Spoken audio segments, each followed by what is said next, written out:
Hello student, my self Anand Sharma. बच्चों, आपके बहुत सारे मैसेज मुझे व्हाट्सअप और फेसबुक मैसेंजर पर मिल रहे थे कि सर रेडॉक्स जो केमिकल रिएक्शन है उसको किस तरह से बैलेंस करें। तो इसके लिए मैं एक शानदार एमएसटी आपको लेके आया हूँ। एमएसटी का मतलब है माइंड सेट शॉर्ट ट्रिक्स। बच्चों क्लियर है? तो अब एमएसटी क्या कहती है कि अगर आपको कोई भी रेडॉक्स रिएक्शन दे रखी है तो या तो आपको एसिडिक मीडियम में उसको बैलेंस करना होता है या एल्कलाइन मीडियम में बैलेंस करना होता है। इन दोनों मीडियम का कैसे पता लगाएंगे बच्चों? जैसे ये एक रिएक्शन मैंने यहाँ लिख रखी है, इसके ऊपर H+ आयन लिखा हुआ है, इसका मतलब ये एसिडिक मीडियम की बात कर रहा है बच्चों। क्लियर है? अब पॉइंट्स क्या है, देखो किस तरह से अपन बैलेंस करेंगे। तो फर्स्ट पॉइंट देखिए, क्रॉस एसिडिक मीडियम की बात कर रहे हैं तो पहले पॉइंट क्या है, देखो cross multiply of change in oxidation number only reactant site. Clear है बच्चों? देखो चेंज इन ऑक्सीडेशन नंबर का मतलब क्या है, यहाँ Cr का ऑक्सीडेशन नंबर कितना है बच्चों? +6, यहाँ +3, कितना चेंज आ रहा है बताओ? 3 का। पर यहाँ Cr कितना है बच्चों? 2। तो यहाँ टोटल चेंज कितना आएगा बच्चों? इंटू 2 करेंगे तो 6, राइट। इसी टाइप से अगर मैं इसमें कार्बन का देखें तो कार्बन का +3 है बच्चों, और यहाँ कार्बन का कितना है? +4। कितना चेंज आ रहा है बताओ बच्चों? कितना चेंज आ रहा है इसमें? 1 का। पर यहाँ कार्बन कितने हैं बच्चों? 2। तो इंटू 2 करेंगे तो टोटल चेंज कितना आ रहा है बच्चों? 2। अब देखो अगर इन दोनों रेसों में अगर आप ऑक्सीडेशन नंबर का चेंज देखें और अगर ये रेसो इस तरह से आ रहा है तो इसको अपन सिंप्लीफाई भी कर सकते हैं। सिंपल रेशो अगर आप देखोगे तो यहाँ 3 और यहाँ क्या हो गया बच्चों? 1। क्लियर है? ये तो चेंज इन ऑक्सीडेशन नंबर आ गया। अब आपको रिएक्टेंट साइड में ही क्रॉस मल्टीप्लाई करना है, यानी इसमें 3 का चेंज है, इसमें 1 का चेंज है, तो 1 का मल्टीप्लाई तो इसमें करेंगे और 3 का मल्टीप्लाई किस में करेंगे बच्चों? इसमें करेंगे। क्लियर है? अब इसके बाद देखो इसको ऐसे लिख लेंगे, Cr2O7 2- ओनली रिएक्टेंट साइड में। इसमें कितने से मल्टीप्लाई कर रहे हैं बच्चों? 3 से। तो 3 C2O4 2- H+ बच्चों और Cr3 प्लस CO2। ये स्टेप आपको समझ में आ गया तो आप आसानी से आगे स्टेप्स को अप्लाई कर सकते हो। कैसे? देखो element other than hydrogen and oxygen, hydrogen और ऑक्सीजन के अलावा अदर एलिमेंट्स को आपको बैलेंस करना होता है। तो यहाँ Cr2 है, यहाँ Cr1 है, तो आप देखेंगे बच्चों यहाँ से मैंने 2 से मल्टीप्लाई कर दिया तो Cr बैलेंस हो गया। इसी टाइप से यहाँ कार्बन कितने हैं बच्चों? 6, और यहाँ कार्बन कितने हैं बच्चों? 1, तो 6 से मल्टीप्लाई कर दिया, 1 भी बैलेंस हो गया। अदर देन हाइड्रोजन और ऑक्सीजन एलिमेंट बैलेंस हो गए। फिर थर्ड स्टेप देखिए, balance oxygen by adding H2O molecule. अब ऑक्सीजन को बैलेंस करना है दोनों साइड में, तो आप जिस साइड में ऑक्सीजन कम है उस साइड में आप H2O मॉलिक्यूल ऐड कर दोगे बच्चों। तो यहाँ देखो ऑक्सीजन कितने हैं? 7 और 12 19, और इधर कितने हैं बच्चों? 12। तो आप देखेंगे तो इसमें इधर 12 है और इधर 19 है, तो इधर कितने ऑक्सीजन कम है बच्चों? 7।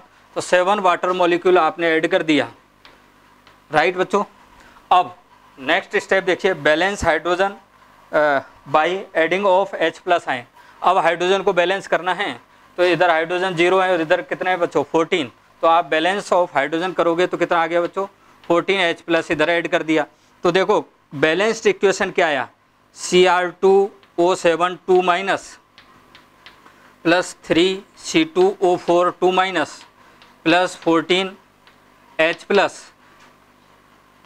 2 Cr3 plus 6 CO2 plus 7 H2O। तो बच्चों ये आपको बैलेंस्ड इक्वेशन प्राप्त होगी। तो आपको 10 सेकंड के अंदर आप इसको आराम से सॉल्व कर सकते हो बच्चों। इसकी अच्छे से प्रैक्टिस करोगे तो ये टाइम और भी कम हो सकता है। क्लियर है बच्चों? अब देखो इसमें जो सबसे ज़्यादा इंपॉर्टेंट क्वेश्चन पूछे जाते हैं इस रिडॉक्स रिएक्शन से रिलेटेड, बैलेंसिंग से रिलेटेड 3-4 टाइप के क्वेश्चन और पूछ सकता है बच्चों। कैसे? देखिए एक क्वेश्चन तो ये पूछ लेता है कई बार इनके आगे बच्चों A, B और C ये लिख देता है ABC। तो A, B, C की वैल्यू क्या है? A, B और C की वैल्यू क्या है? तो बच्चों देखो यहाँ A की वैल्यू कितनी है? 1। यहाँ B की वैल्यू कितनी आ रही है बच्चों? 3।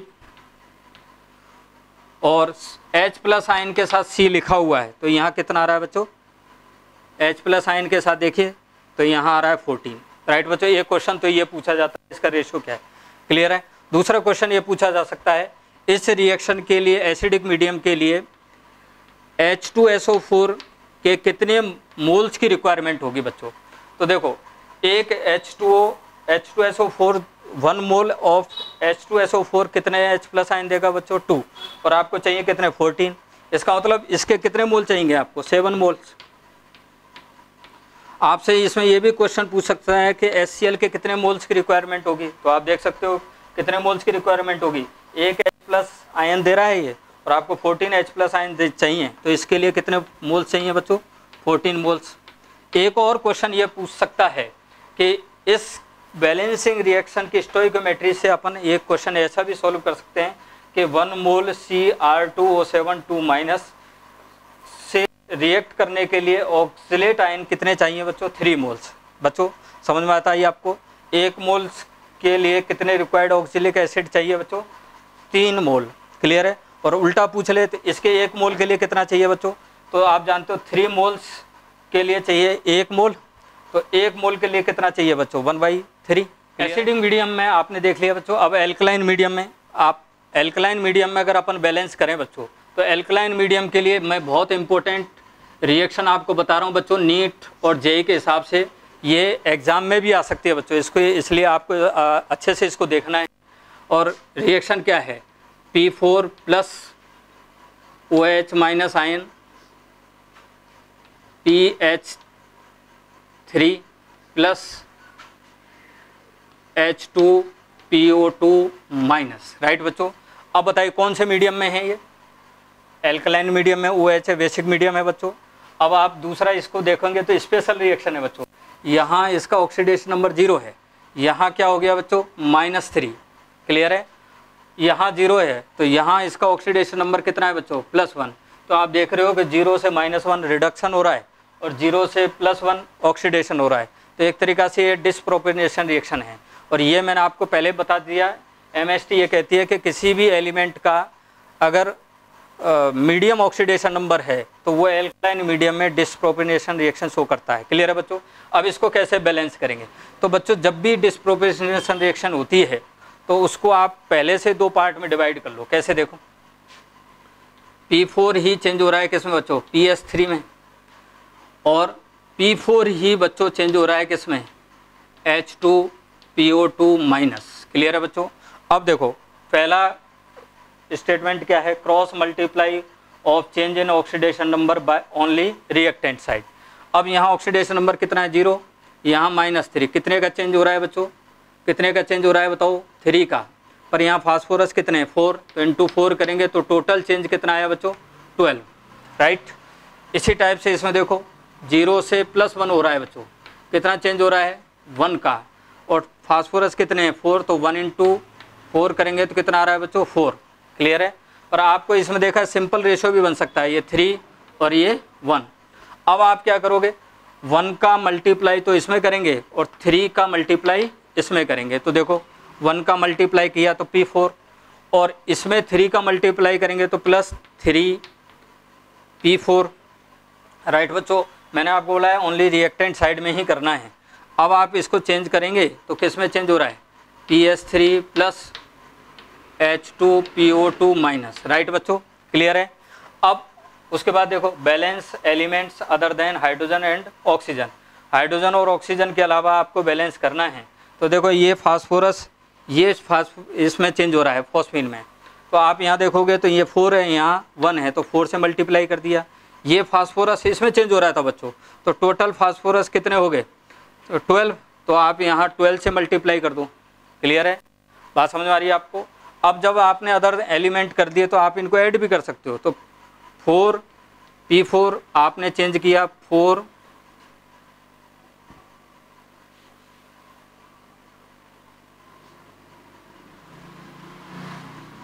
PS3 plus 12 H2PO2-। राइट बच्चों? आप समझ में आया होगा आपको। फिर थर्ड पॉइंट देखिए, बैलेंस और balance charge by adding OH minus ion. अब चार्ज को बैलेंस करना है। इधर चार्ज कितना है बच्चों? 0 और इधर चार्ज कितना है? -12। तो -12 को बैलेंस करेंगे तो +12 OH आयन ऐड कर दो बच्चों। बात समझ आ रही है आपको? अब नेक्स्ट आइए balancing oxygen by adding of hydrogen water molecule. तो देखो ऑक्सीजन कितने हैं यहाँ? 12 और यहाँ कितने हैं बच्चों 24, तो आप 12H2O इधर ऐड कर दो तो आपको बच्चों ये क्या प्राप्त होगी, बैलेंस रिएक्शन प्राप्त होगी। क्या बैलेंस रिएक्शन प्राप्त हो रही है कि 4P4 plus 12OH minus plus 12H2O, 4PS3 plus 12H2PO2 minus.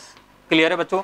तो ये बैलेंस रिएक्शन है। इसमें भी उसी टाइप से 2-3 टाइप के क्वेश्चन बनते हैं। कैसे देखो, बताओ इसके ऑक्सीडेशन रिडक्शन के लिए कितने मोल NaOH के चाहिए बच्चों? NaOH के कितने मोल चाहिए? तो पता है आपको 1 मोल NaOH से कितना OH गेन हो रहा है 1 मोल, तो ये आपको 12 मोल चाहिए। तो इसके कितना चाहिए बच्चों? 12 मोल चाहिए। आपसे पूछ लिया जाए कि बताओ कैल्शियम हाइड्रोक्साइड के कितने मोल चाहिए, तो आपको पता है 1 मोल से 2 मिल रहा है, आपको तो 12 चाहिए। इसका मतलब इसका कितना मोल चाहिए बच्चों? 6 मोल चाहिए। क्लियर है बच्चों? बात समझ आ रही है आपको? तो इस MST को आपने देखा है बच्चों, तो इस वीडियो को आपने लास्ट तक देखा है, तो मैं आपको एक MST और बता देता हूँ कि आपको ये स्टेप्स को कैसे याद रखना है। तो MST क्या है इसमें? तो सिंपल सी MST है बच्चों,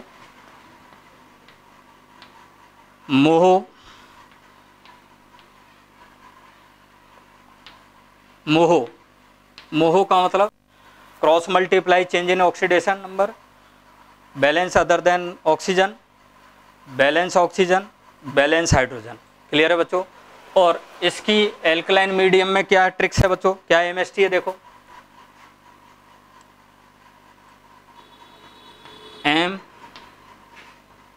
MOCO